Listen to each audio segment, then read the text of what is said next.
Hello, everyone. Welcome back to the IR podcast in quarantine. This podcast is brought to you by the Incandescent Review, a non-profit teen-run literary magazine.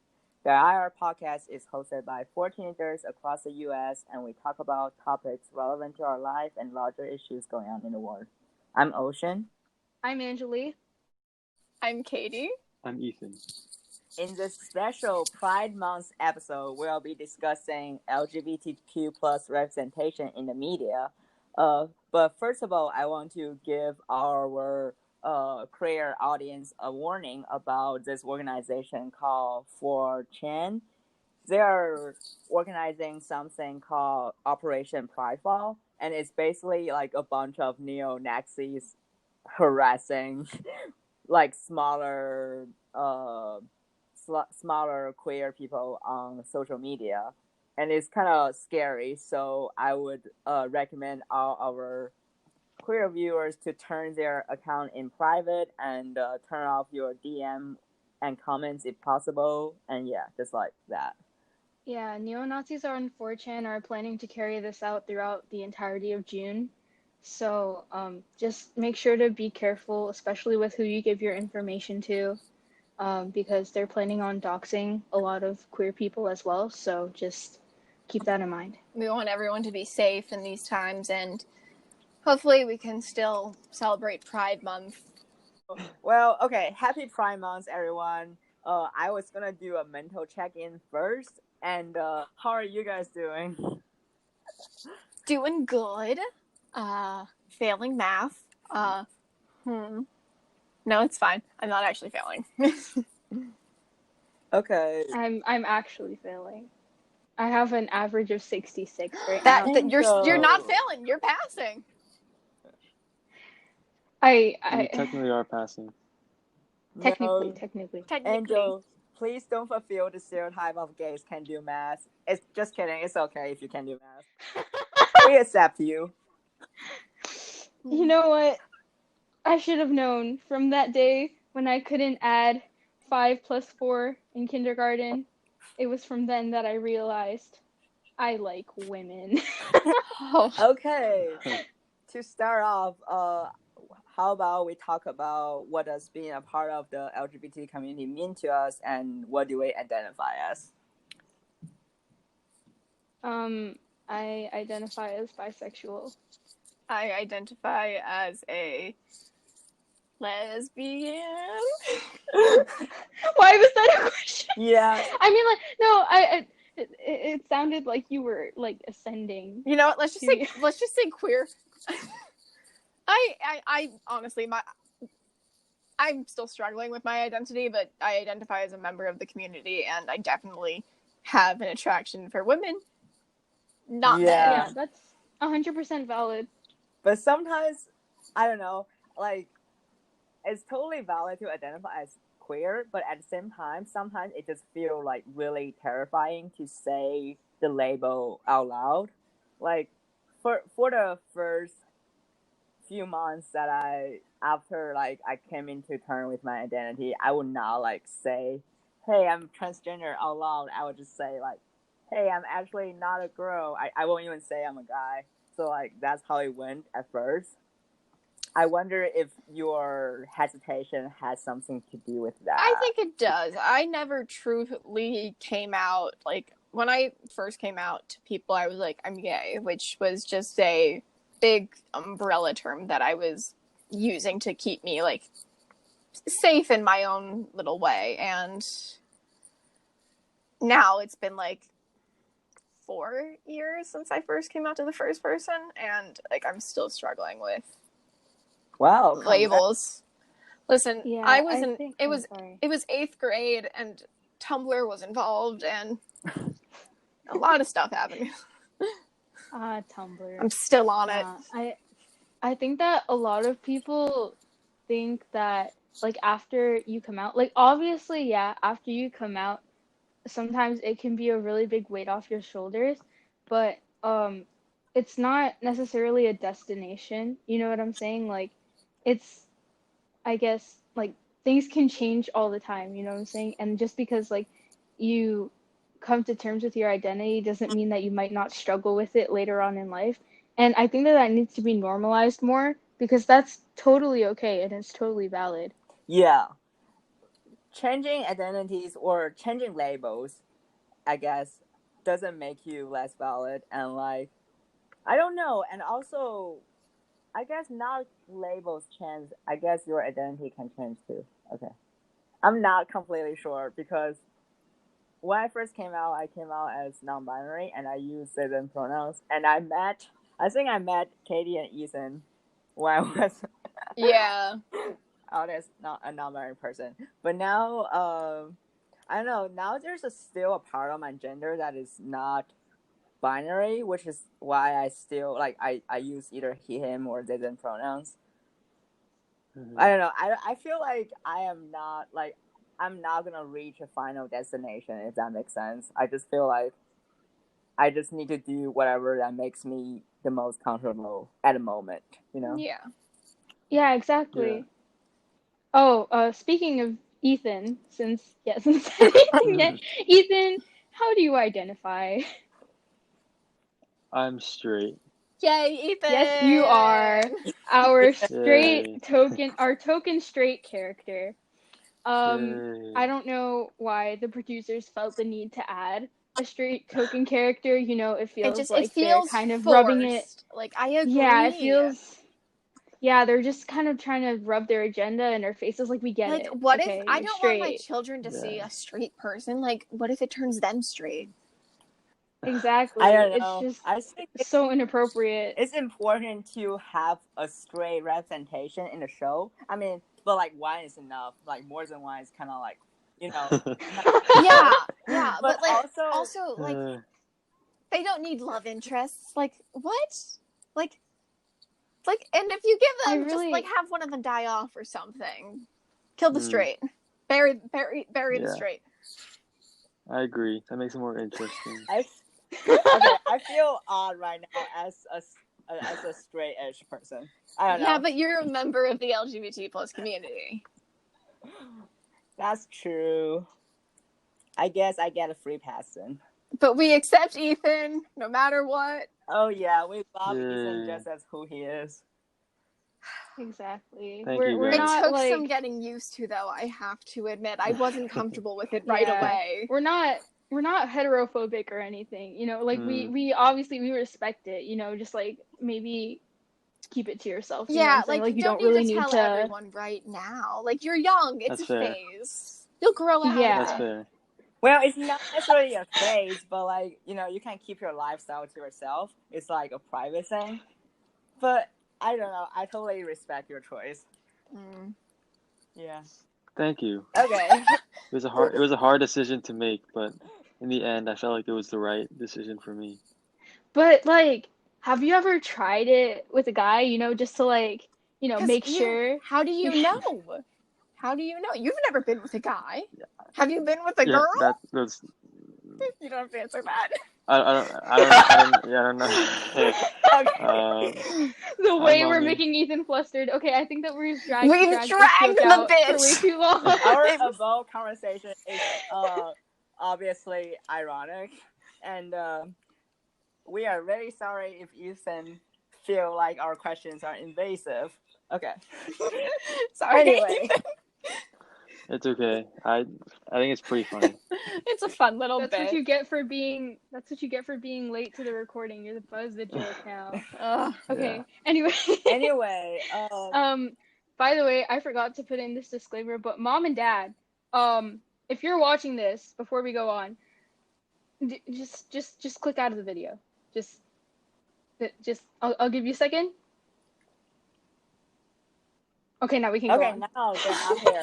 Yeah. Ocean, that's not Ocean. Why did I call you Ocean? Anjo! Why do I call you? I call you by the name of whoever's talking. Anjo, that was like really sad. Oh. I'm so sorry. Was it? No, I mean like I get why you said it. Just like. Oh, I wasn't thinking of it as like a sad thing. Like I'm used to it, but it's like dead ass. Actually, mom and dad, if you're still here, I'm gonna need you to leave. Like we can't be having this conversation yet. So I Click don't out, know. watch one of the other videos in our playlist that is on our channel. Promo. Angel, I know Yeah. I don't mean to bring the whole thing down, but like one of the most heartbreaking phrase I heard like queer you saying is I'm used to it. It's like, but you That's don't something that deserve got it, to you me. know? You just deserve so much better. Yeah, that's I think that's like something that I have that I'm kind of like privileged like being straight is that Yeah. I'll never have to have that conversation with my parents and then having my parents potentially like not like me because of it. Like I'll always be I don't know, like my parents will always view me quote unquote normally, which is like a privilege that I have. So Yeah. Yeah. My family situation is like it's not that they're homophobic, but you know, it's just it's different. I've tried coming out and it didn't go the way that I expected, so I tried again and then it didn't go the way, or actually no, it did go the way that I expected, but then afterwards they still like kept referring, or not they, my dad still kept referring like to my love life as, oh, do you have a new boyfriend? Are you talking to a boy?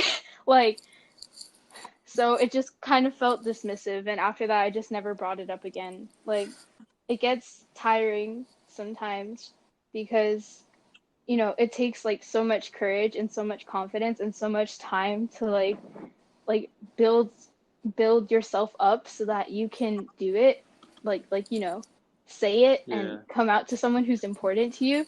But then when they don't react the way that you want them to, It can hurt. like, it can hurt. But then when you do it a second time and then it still doesn't work out, it becomes difficult. I wouldn't say that it's impossible, but let's just say the next time that I try coming out to my parents, it's gonna be at Thanksgiving when I have a girlfriend. Mm. I mean, I get the need of like justifying that, like, okay, my family's not homophobic, but I feel like the dismissal and like the not fully accepting you is still like homophobia. And like, It's an underlying homophobia that every single person, I feel like, of our parents' generations, I'm assuming our parents are of Gen X, baby boomer, they like that's like always been the thing. Like they grew up with like all the queer coding that they saw in films. It was usually the villain that was queer coded. So that's what they came to associate. And then there was the whole thing in the 80s with the AIDS epidemic, and everyone just became paranoid, and that's how they grew up. We are a different generation. We grew up when gay marriage was like instances of gay relationships being shown on television, and we got to see gay marriage legalized in our lifetimes. And we've seen more reforms in this decade and this decade than we have in almost any of the others. yeah, I agree with you, Katie. Like, we definitely still have a long way to go, and we definitely don't have enough representation in media. But it's helpful to look back and see how far we have come. Yeah, it's nice to know that all the sacrifices that were made in the past were not in vain. Yeah. On that note, I want to talk about the history of Pride Month a little bit, especially with everything that is going on right now. I want to like remind us that Pride was a riot and a protest at first, and it was started by a Black trans woman. And yeah, just like feel free to talk about anything about the history of Pride Month, I guess. What Yeah. stands out to you? Yeah. I mean, like a lot of people, like a lot of people I've talked about know that Stonewall was a riot, but they don't know like it was started by a Black trans woman whose name was, I'm blanking. It was started by a trans Black woman named Marsha P. Johnson, and like people do not know that, and they just they maybe assume that it was by the gays that they saw. gay men, gay white men. Obviously, like, I know about Stonewall and all that, but I didn't know like the specifics of it, but I know of the event, and I think that it's important, and I think that we should teach it more in like Yes, that's like regular classrooms. You know what I'm saying? that's something I was Because actually just sorry, continue. Oh, sorry. No, yeah. I think that it should be like part of the curriculum, you know, because it's part of history and it's an important part of history because it affects so much of the population. You know, Yeah. like And like I'm a true believer in the fact that LGBTQ history should be put into the education system, because there are so many events that have happened in the past, like, that just so many people don't know about. I was reading up on what happened in the 50s with the Red Scare today, like when McCarthy accused all of these people of being communists, and everyone was freaking out because, oh, what if their neighbor was a communist and working in the government? You got questioned all the time. That was also there at the same time. The Lavender Scare was happening. The Lavender Scare was the termination of homosexuals in the government. And see, I didn't even know about I that. found out about it today. Well, I mean, I knew about it, but I remembered it today. Wow. So there's this one quote that the government issued, and and this is it. It is the opinion of this subcommittee that those who engage in acts of homosexuality and other perverted sex activities are unsuitable for employment in the federal government.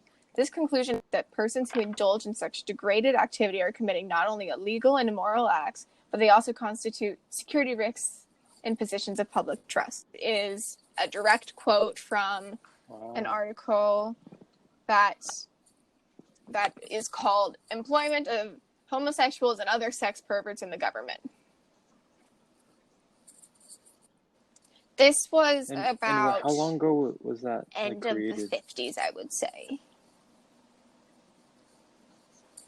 Wow. It was a very big deal, and a lot of people were fired from the government. I believe there were over, off the top of my head, I think the number was 200 gay men who were fired. And I also know that if you were accused of communism and being a homosexual, your career and life were practically ruined. Yeah, the fact that like that's not taught in schools or like part of the school curriculum, I feel so it's so outrageous because we It's completely glossed over. like yeah, not only that, but we just leave out anything that is remotely queer in our history books. And I think that like the school system in America in general is failing to teach us about like being queer and normalizing it. Yeah, but the only reason I found out about the Lavender Scare is because I watched this musical that was done by this small theater company in California, and they did a musical called Spies Are Forever. It was the Tin Can Brothers did it, and the main character is a gay man who works for their parody version of the CIA, and it is his entire. He's very Bond-like, but he's not a womanizer. And that's like a major part of his character because it completely subverts the trope of the suave spy guy. And suave spy guy. There we go. And the fact that he had to keep his like the fact that despite the fact that his job was so dangerous already, he had to worry about the fact that, hey, what if someone finds out that I'm gay? He could be ruined. And his own mother, because she is part of the show, did not know and actively was trying to get him to be with one of his female friends. So, like, it just, like, it's media like that, like, has made me learn so much more about the history of the LGBT community. Like, I've learned so much more than anything someone in school has taught me. I think that it's really messed up how queer people have to rely on self-education in order to learn more about our community as a whole, because we don't see any representation like in school, and a lot of the time we don't see very much representation in media. And I think that it could be dangerous because like sometimes self education can go the wrong way, especially if you're using the internet, because everything is biased, you know, like there can be a lot of hurtful things there and a lot of things that aren't true. Like going back to sex education, like the fact that same sex sex, I guess, isn't isn't talked about, like that's so dangerous for like transmitting STIs, or just like, you know, like you have to think about what practicing safe sex means for everyone, not just for like Yes, exactly, heteronormative because purposes. whether you're Yeah. a girl who likes a girl, a guy who likes a guy, I'm using those broad gender terms A non-binary folk, it's how I was taught. friend. So, because my health at sex education was terrible. Like, you're still at risk. Like, I got the bare minimum when my teacher was like, oh, by the way, guys, lesbians can get STIs too. And I was like, wait, are we not going to continue talking about what she just say? And the only reason I know she said it was because everyone in the school knows that she's like the teacher who volunteers to like be the supervisor for the GSA in our school, because no other teacher did it. So she like has to throw that out every so often that, hey, I'm running the GSA. Just remember that, guys. But we never get an education that helps anything on that mark. Yeah, but jumping back to media representation, you know what I want?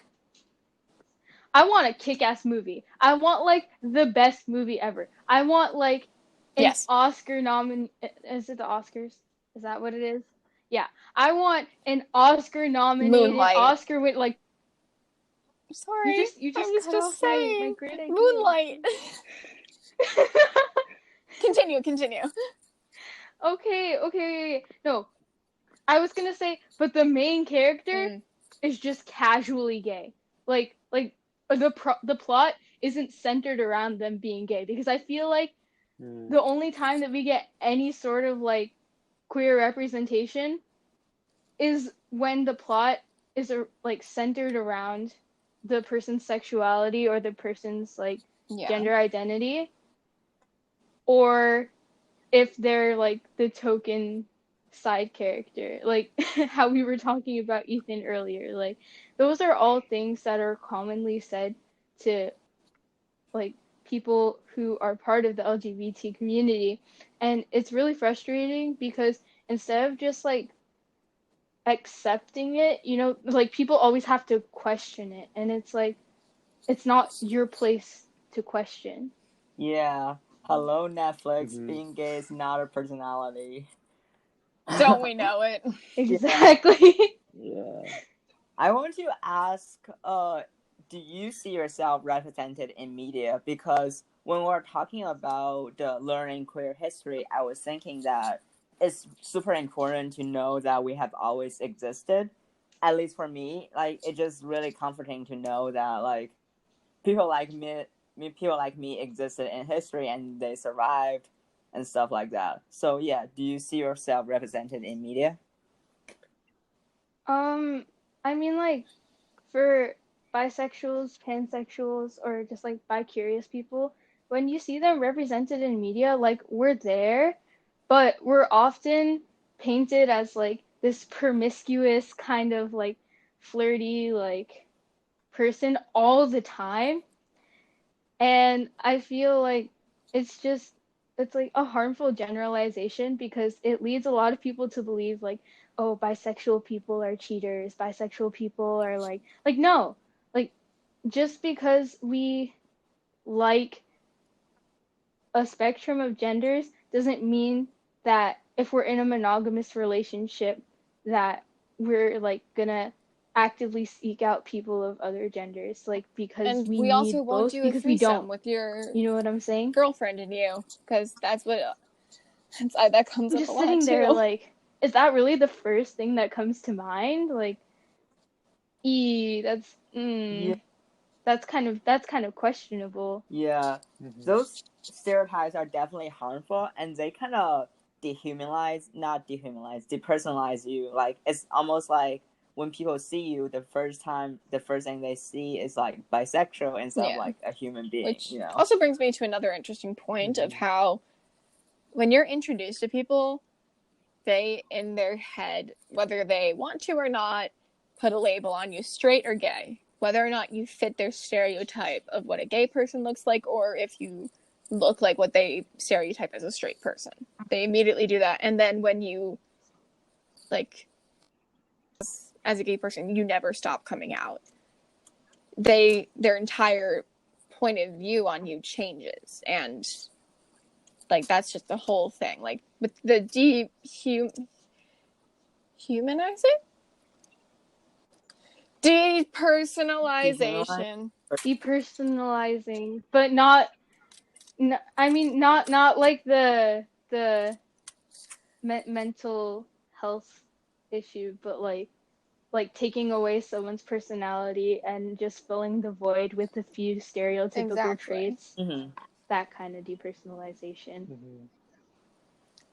Yeah. How about you, Katie? Do you see yourself in media anywhere? As a person who's just like girls, I've seen more of it than I thought I would. And I've seen it in many different kinds of media. Most recently, I saw it in the animated children's show Shiro and the Princesses of Power, which had a canon lesbian couple Nice. that said "I love you" and kissed and got a happy ending, it was a well done story. It was childhood friends to enemies to friends to lovers, and and the best part about it was you could pick up on it, like where the story wanted to go in the beginning of season 1. Like, it wasn't one of those plot twists that came out of nowhere, like, oh, that person's gay just because we want to get reviews or higher ratings.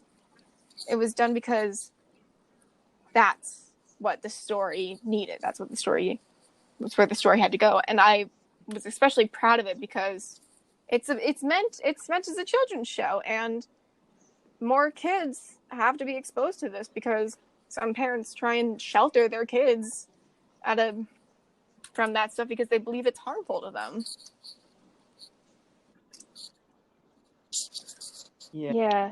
And another movie that Katie and I watched recently that, like, we believe, I guess, did like executed the story really well. Which is on Netflix right now. Was The Half of It. It is. We watched it on Netflix. Oh, that's a good movie. Yeah. Oh my gosh. When we were watching it together, I screamed like towards the end because I really thought that they weren't gonna kiss. I'm not gonna say who because I want stop all of listening you to this to podcast. go right now go watch and watch it. Okay. Okay, sure. Okay, after the podcast is done. Like, don't get it twisted. Watch the podcast first. But okay, continue. Okay. Woo! Back Yeah, to that's the representation. Yeah, one thing I actually want to talk about is, like, back then when I was really into YA novels, I see a lot of people complaining about like overused like trope and stuff, and I always just feel weird because, like, okay, so maybe you have seen those like trope a lot, like most of them like are like romance stuff, and but like as an Asian trans person, I have never seen myself in one of those tropes. So maybe don't say that until like all the different genders and sexualities and like races have been represented in that trope. So yeah, and also like I really rarely see myself in traditional media because I guess okay, maybe this is turf logic. I mean, it is definitely turf logic. The media represent trans women more because they see them as like a threat. They see them as like predatory, and they kind of just like they're able to just like ignore trans men or like trans masculine non-binary people because they're like confused women or something, and they're not a threat. I don't know. I don't Yeah. know. This logic makes sense to them apparently, but yeah, since I don't, yeah, I've noticed that though. So it's not you're not going crazy. I feel like I've definitely noticed that, and I don't know if like it's my position to say anything, but I think that's definitely like a pattern in media. yeah, unfortunately. Yeah, I mean, like, we've made strides, Definitely. but there's definitely still a long way to go. Like, in terms of normalizing, you know, being in the LGBT community, like, there's so much stigma, even within the community itself sometimes. Like, it's hard to, I guess, like,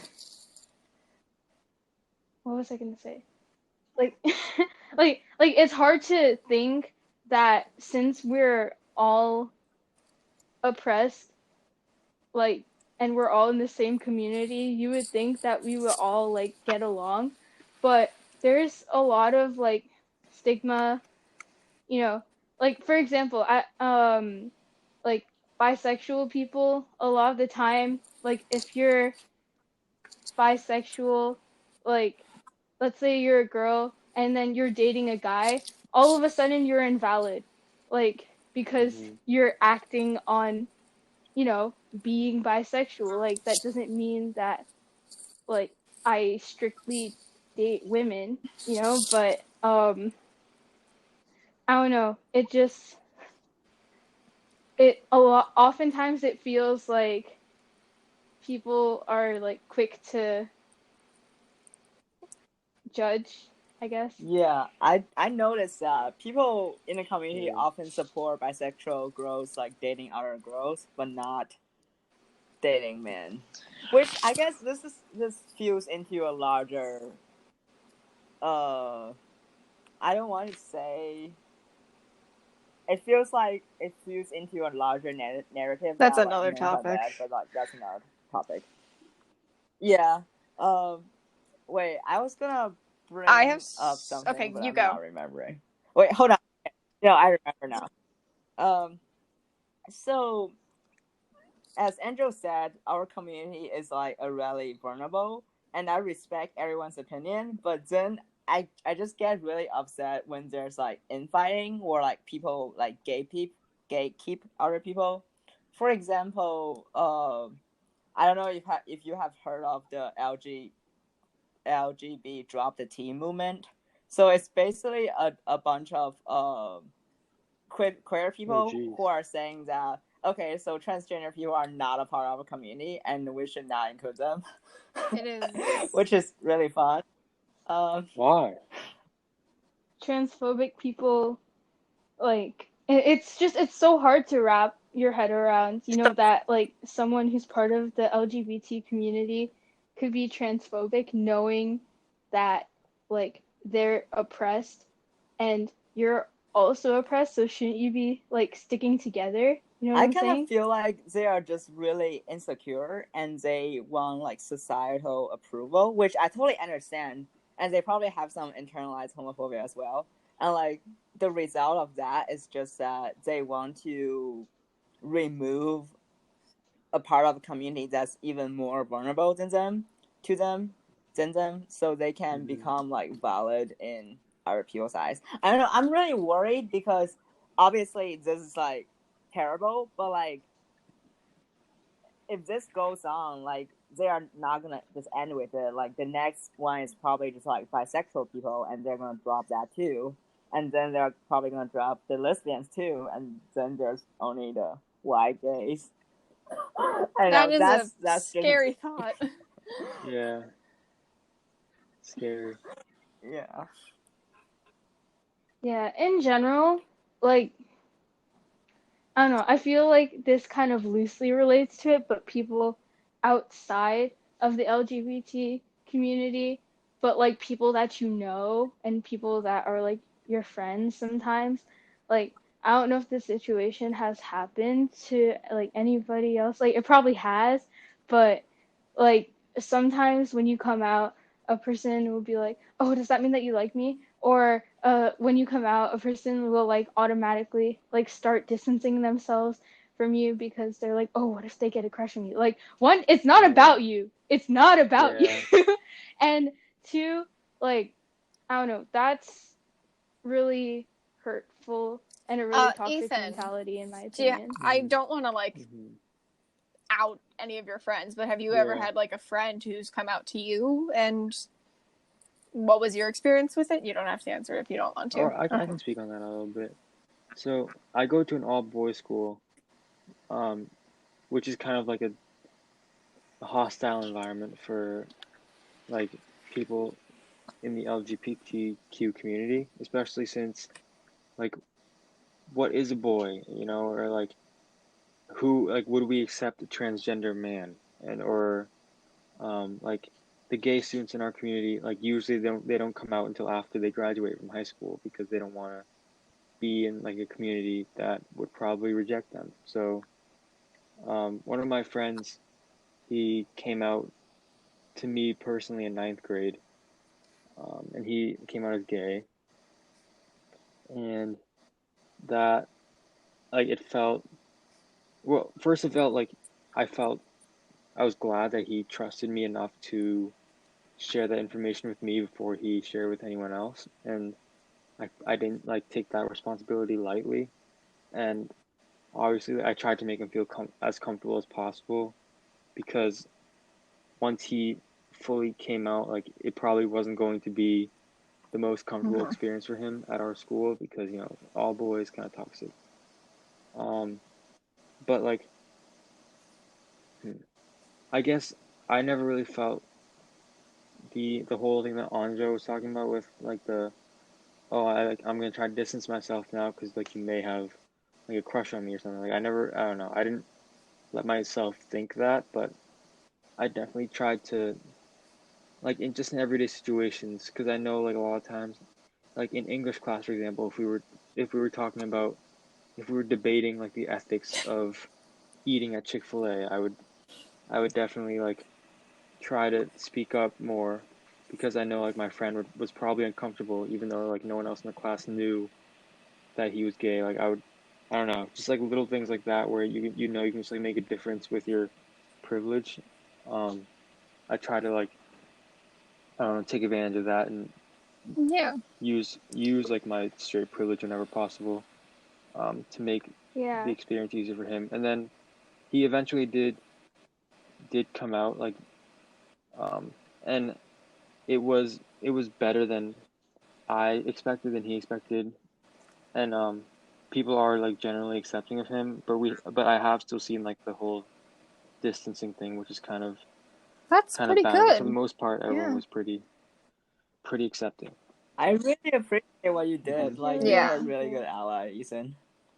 Like, but that can mean so much. It was, you know, it was like little First of all, things. he It trusted you enough didn't mean much. to come out to you first, from Yeah. what I gathered, and that means a lot. Like people that you choose to come out to first, like that's a big deal. And like, well, it may not seem like sometimes a big deal to the other person. It just like for us, like I'm saying us, I mean like LGBT people. For me, it shows like there's like a serious level of trust between the two people. yeah, Ethan, you probably is like really outwardly.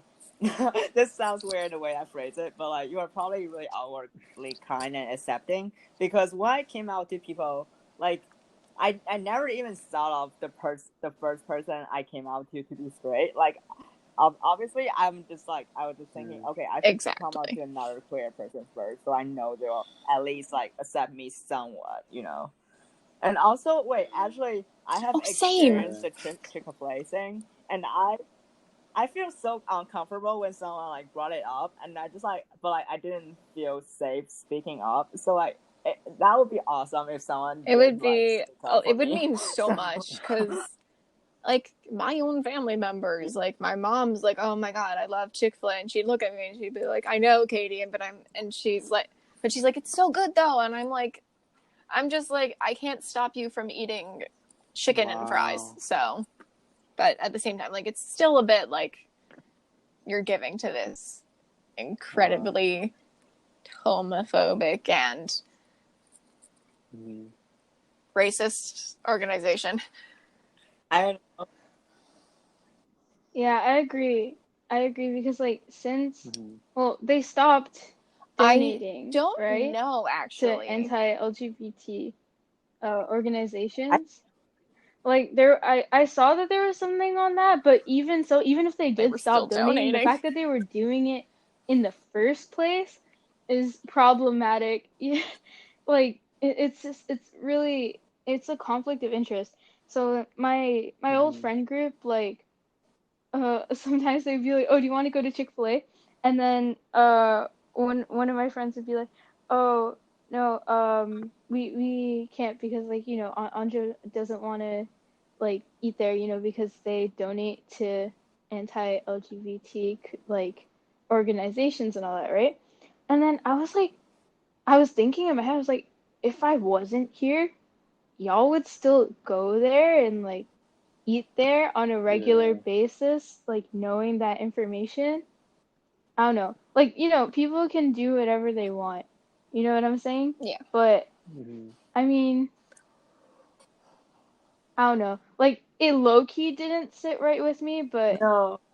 it's like someone else's choice. You know what I'm saying? And like just because they eat at Chick-fil-A doesn't make them homophobic, but It it's just like makes one you of those feel. things where like in a group of straight friends, or like you know, none of them had come out if they weren't straight, but they I don't want to say they all seem pretty straight, but they all at the time identified as straight, and they all do still identify as straight. That's not the point. Okay, in a group of straight friends, right?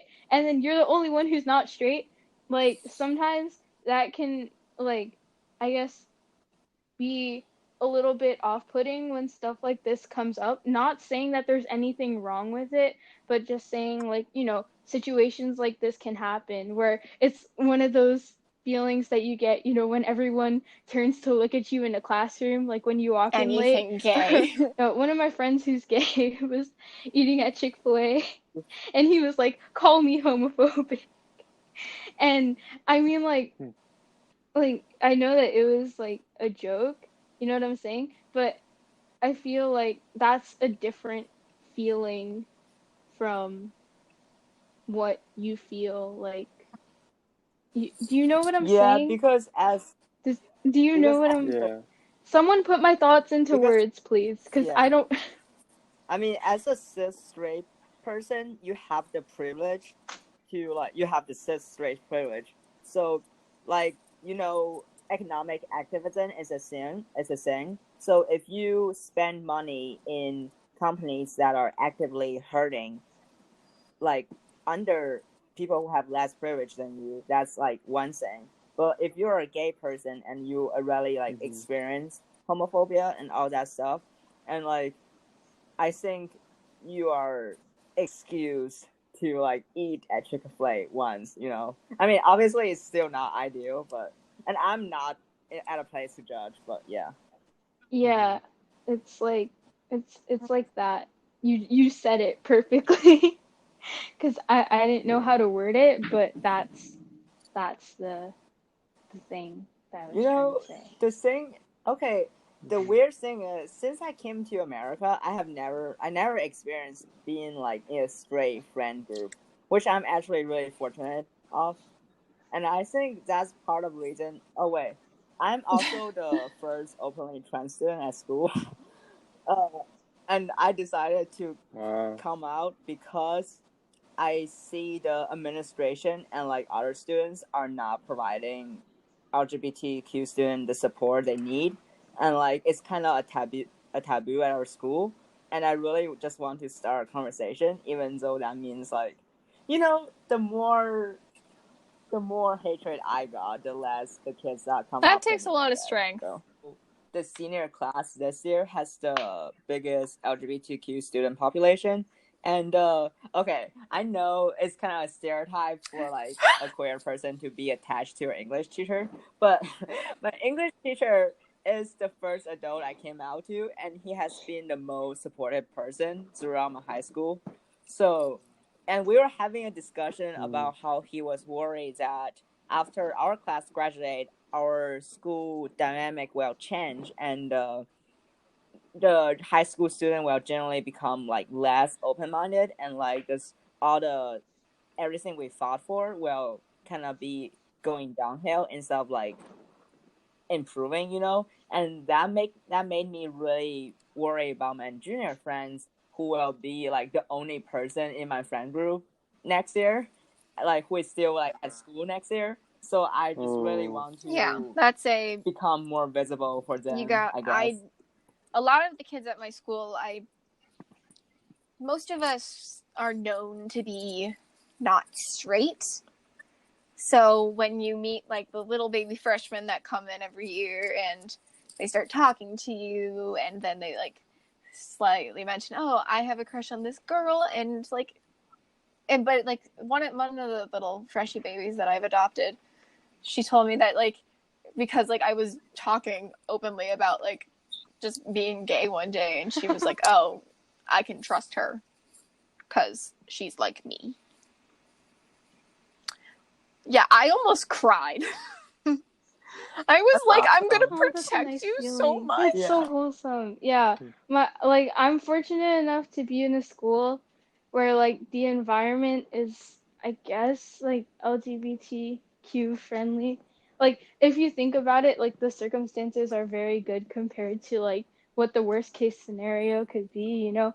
I've never like I've been fortunate enough to never experience like bullying because of like, you know, my sexual orientation, even though like I've never dated anyone, so I guess like, you know, you can't really, you know what I'm saying? But that's not the point. The point is when I come out to people, 9 times out of 10, they don't care, or they're like very accepting, which like I'm very grateful for.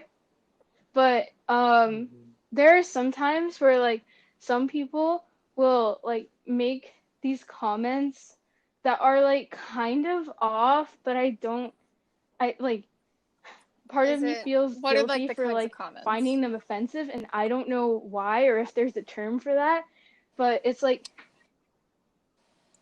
or like when someone jokingly calls something gay, you know, or like you know those jokes that are like just like kind of off, like they're not necessarily homophobic sometimes, and you know that the person isn't homophobic, but the joke that they make kind of like, you know, it makes them seem like maybe they're not educated or they don't know the full impact of what they're saying, because it makes me uncomfortable. I think that that's what it is.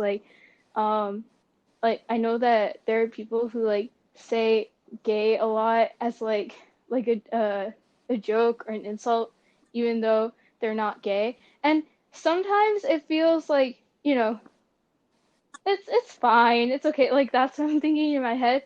But then like when it's used excessively, it makes me feel like That is conflicted, and I just I 1,000% don't valid like to feel, like because I I mean, get like uncomfortable. it That's gets the to a word. point of be Yeah. like, hey, I sometimes it's like I'm offended by that, but because you're making fun of my sexuality or someone else's sexuality, and you're not even like realizing that you're doing it, and it's harmful to the people around you.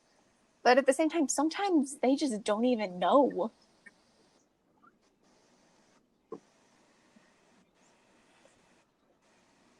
Yeah, I definitely think that they don't have any malicious intent behind what they're saying. And like, you know, they're not making fun of the sexuality itself. It's just that they use the word sometimes. Like it's not like Yeah. the F slur or like the D slur, but like just the term gay, you know, they'll use it sometimes, and then I wouldn't say that I'm offended by it because they're not attributing it necessarily to like a bad thing all the time, even though sometimes like it happens to be a bad thing that they're using the word for. Yeah.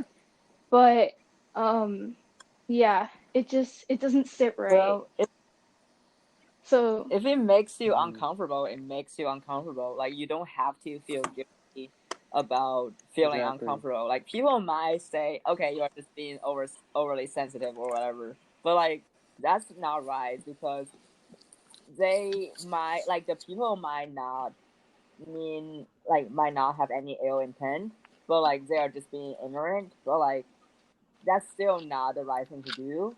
And we should like correct them and educate. Well, technically, they should take the initiative to educate themselves. But if they don't do Yeah. that, like, hopefully Because someone else sometimes will it's just do that's will educate how them. they grew up, and they don't see the negative impact their words can have. Yeah. And like, if sometimes I hear people say that, and I know they're good people, that's just how, like, they picked it up from their parents or from like YouTube, Twitter. I don't know what the kids use. The kids. I'm 17. TikTok. Oh my gosh. oh my god.